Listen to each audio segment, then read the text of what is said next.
I stood in the center of my new living room, the hardwood floors gleaming under the afternoon sun streaming through the tall windows. My hands wrapped around a mug of coffee, feeling the warmth seep into my fingers, grounding me. The scent of freshly painted walls mingled with the faint aroma of lavender from the bouquet I had set on the kitchen island. I'd waited for this moment for years, my first home, bought entirely with money I earned myself. Not a dime borrowed, not a favor asked. The phone buzzed on the counter, pulling me from my quiet pride. I glanced at the screen. An unknown number. Hesitation tickled at the edge of my chest, but curiosity won. I answered. Hello. My voice sounded steady, but inside, a familiar mix of apprehension and defiance churned. On the other end, a voice I hadn't expected in years, the one that once dismissed me, that made me feel small when I was barely 16 and scraping together my first paycheck. The memory stung, the skeptical eyes, the dismissive words. And now, all they could do was listen. I ran my fingers over the smooth surface of the wooden counter, a faint smile playing on my lips. I had done it all.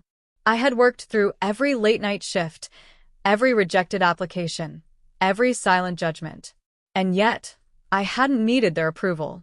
Not then, not now. The sound of the phone in my hand suddenly felt heavier, like it carried a past I had buried and a future I was ready to define. And in that weight, I felt the sharp thrill of control, finally, the power of my own story. I was 16 when I first realized the world wouldn't hand me anything. My name is Emily Carter, and back then, life felt like a constant battle between dreams and survival. My parents were well-meaning but perpetually worried about money. College wasn't even a question in their minds, and any idea that I could support myself independently was dismissed with a shake of their heads. My first job was at a local diner, peeling potatoes and washing dishes while the fluorescent lights flickered above me. My hands were raw from scrubbing pans, my uniform damp with the smell of fried food. Every night, as I counted my meager tips in the dim glow of the back room, a mix of pride and exhaustion swelled in me. Here I was 16 years old, learning that work wasn't just a way to survive, it was a way to exist on my own terms. The conflict came one evening when I approached my mom, asking if she could help me pay for a community college class I'd been dreaming about. She glanced at me over her reading glasses, her expression a mix of disbelief and pity. "Emily, you're too young to think about paying your way. Let us handle it," she said. But I wasn't asking for charity. I was asking for belief, a belief they weren't ready to give. I remember the lump in my throat, the sting of my hands trembling as I clenched the edges of the kitchen counter. I felt invisible and underestimated, yet a quiet fire ignited inside me. That night, my grandmother called. Her voice was soft, steady, full of reassurance. "You have everything you need already, Emily," she said. "Work hard, trust yourself, and let no one define your limits." She pressed a small, leather-bound notebook into my hands, the corners worn from years of her own journaling. "Write down your dreams, even if no one else believes in them." That night, I sat on the floor of my cramped bedroom, the notebook open on my lap, my first paycheck folded neatly beside me. I decided right then, I would pay for my education myself. I would work, save, and earn every opportunity. No one would tell me I couldn't, no one would hand me validation, and no one would ever underestimate me again. It was terrifying and exhilarating, and it was the first step toward a life that, one day, would be entirely my own. After that night with my grandmother's notebook, everything changed. I worked every possible shift, from the diner to a local bookstore, even babysitting for families I barely knew. My days started before sunrise and ended long after the streetlights flickered on, my arms sore, my brain buzzing with calculations, rent, tuition, groceries. I learned quickly how to stretch a dollar, how to navigate forms and applications, how to survive without asking anyone for help. College was a whole new battlefield. My peers seemed to glide effortlessly through lectures and social events, while I balanced textbooks in one hand and a tray of food in the other. Sleep became a luxury I couldn't afford, and yet, every time I stumbled, every time my exhaustion threatened to overwhelm me, I would open that worn notebook and read my grandmother's words. Trust yourself. Let no one define your limits. They were like armor, a reminder that I was capable of more than anyone imagined. Somewhere along the way, I met Mrs. Lawson, a professor with silver hair and eyes that had seen it all. She noticed me staying late in the library, notes scattered around me, fatigue in my posture but determination in my eyes. One day, she asked, "Emily, why are you working so hard by yourself?" I shrugged, trying to hide the pride swelling in my chest. She smiled knowingly and said, "Don't hide your potential. Let it shine, even if just for yourself first." She became my mentor, guiding me through internships, resume building, and networking. She didn't hand me opportunities, she showed me how to create them. I started to notice small victories. My first big freelance client paid me more than I ever imagined, enough to cover a semester's tuition. I invested my first paycheck in a savings account, my heart hammering at the thought of watching it grow. Each success was quiet, almost invisible to anyone outside my circle, but it built something inside me: confidence, independence, and proof that I could do this. What made it all sweeter was that no one in my family knew the extent of my achievements. I posted humble updates on social media, nothing that would make them feel guilty or prideful. I was building a life for myself, not to prove anything to them, but to honor my own strength. I learned to celebrate victories alone, finding satisfaction in the quiet moments, balancing my first budget, acing a final exam, or walking out of a lecture hall with the weight of self-sufficiency on my shoulders. By the time I graduated, I had managed to pay off my tuition entirely on my own.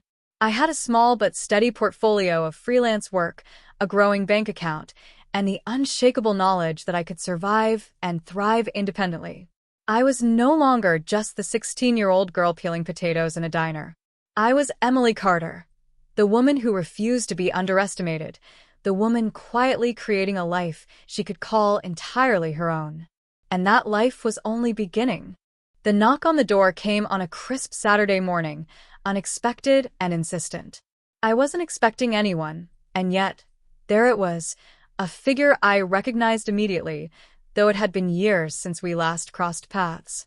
My younger brother, Jacob, standing awkwardly on my porch, his hands shoved into his pockets, eyes darting nervously. He hadn't seen me since my graduation, and I could already tell he had carried a memory of me as the struggling, naive girl who always asked for too little and never demanded more. "Emily," he started, hesitation in his voice. I just wanted to check in. Mom and Dad asked me to," his words faltered. I didn't interrupt. Instead, I smiled and stepped aside, motioning for him to come in. He walked into the house, and I watched his gaze shift across the room. My living room was a blend of warmth and sophistication: soft cream walls, a Persian rug with muted reds and blues, sunlight glinting off the glass of my carefully curated photo frames. He noticed the books stacked in neat piles on the shelves, the small sculpture on the mantel, and then, finally, his eyes fell on the silver keyring on the kitchen counter, the key to my first home, entirely mine. He faltered, like he hadn't prepared for this. "Emily, this place," he said, trailing off. I let him absorb it all. I wanted him to see not just the home, but the life I had built. Every choice, every sacrifice, every long night that no one had acknowledged. I poured him a cup of coffee and guided him to the living room, where the sunlight made the polished floor gleam like liquid gold. The scent of fresh lavender hung in the air, a subtle signal of the life I had meticulously shaped for myself. Finally, I spoke. "Jacob, I know you probably expected me to still be struggling, to need help, or at least be living paycheck to paycheck. But I've done this completely on my own. I worked since I was 16. I paid for my entire education myself. I saved, I planned, and today I bought this home. All of it, without asking for a single dime." He blinked, speechless. His shoulders slumped, a mix of awe and guilt flashing across his face. I had no idea," he whispered. I let silence fill the room for a moment. Then I added, softer now, "No one did. And that was the point. I didn't want recognition, I wanted independence. I wanted to prove to myself that I could do this, even when no one else believed in me. He sank onto the sofa, staring at the floor, clearly processing the weight of what I had just revealed. "I'm really proud of you, Emily," he said finally, his voice tinged with remorse. I smiled, but it wasn't smug. It was steady, calm, unshakable. "I'm proud of me too," I said. "And I hope one day you'll understand that my achievements were never about proving something to anyone else. They were about honoring my own strength." He looked up at me then, eyes glistening, as if seeing me for the first time. Not the little girl he remembered, but the woman I had become. Confident, independent, and entirely self-made. And for the first time in years, I felt the weight of old expectations lift. Because this was my story, my victories. And I finally had the freedom to share them on my terms. After the initial shock wore off, Jacob finally looked up, eyes hesitant but searching for guidance. That's when I realized the power dynamic had shifted. I was no longer the younger sister seeking validation or struggling to survive. I was in control, not just of my life, but of the influence I could extend, carefully, purposefully, to those around me. "Jacob," I began, pouring him another cup of coffee. "I want to help, but it comes with conditions. You need to understand this isn't charity. This is about growth for both of us." He nodded slowly, tension etched into his face. "First," I said, "you have to stop carrying guilt for what you didn't do. Your support isn't what I needed to succeed. My drive was enough. But if you want to be part of this life, you need to actively pursue your own goals, not rely on someone else's achievements to define you." He shifted in his seat. "Okay, I think I can do that."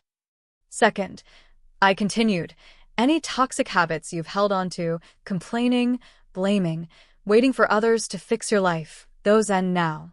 You need to take accountability for your choices. It's uncomfortable, but growth always is." I watched as his shoulders relaxed slightly, the tension in his jaw softening. He was listening, really listening. "Third," I said, a little softer now, "you need to respect boundaries. My success didn't come from showing off or seeking approval. It came from dedication and focus. If you want guidance, I'll offer it, but intrusion and judgment are off limits. I won't bend to old patterns." The room felt quiet except for the soft hum of sunlight streaming through the windows. I could see the wheels turning in his head. This wasn't punishment, it was structure. Compassion framed in firmness. I reached for the leather-bound notebook my grandmother had given me, now worn with years of my own entries. "This helped me when I was 16, I said, placing it on the coffee table between us. "Write down your goals. Write down your plan. No excuses, no shortcuts. And when you feel doubt, look at it. Let it guide you, like it guided me."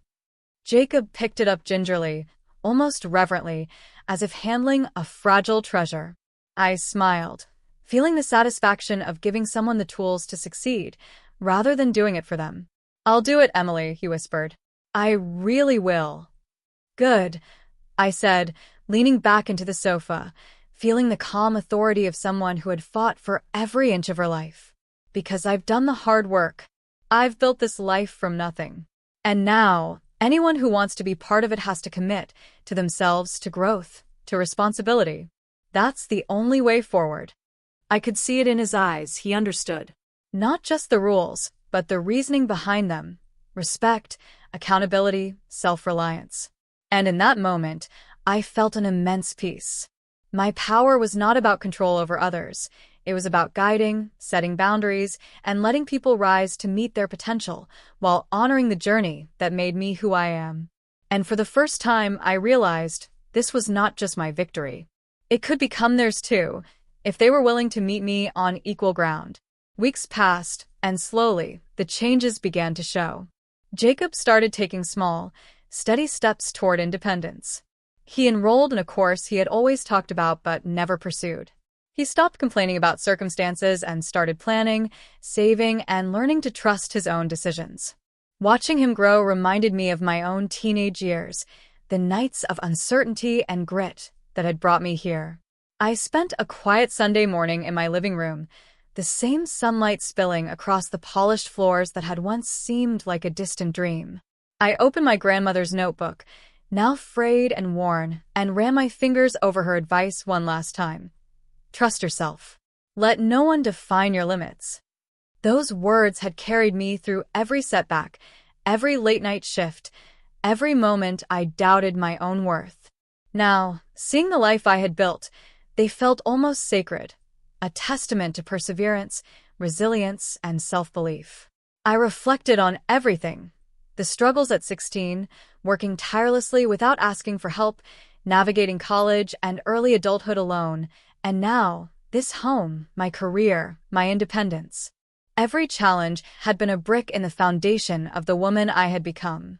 And in that foundation, there was strength, grace, and an unshakable sense of self. I thought of the people who had doubted me, those who had assumed I would fail. I didn't feel anger, not really. I felt pride in what I had created despite it. I realized that my story wasn't about proving anyone wrong, it was about proving to myself that I could.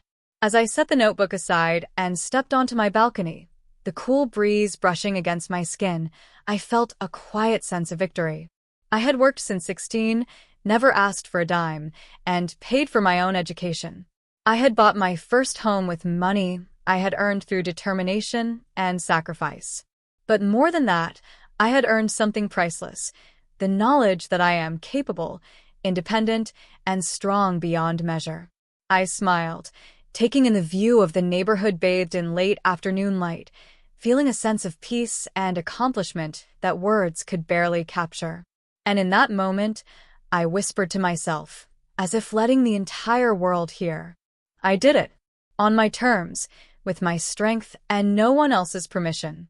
And for the first time in years, the past felt like nothing more than a stepping stone, while the future, my future, stretched wide and open before me, ready for everything I was prepared to create.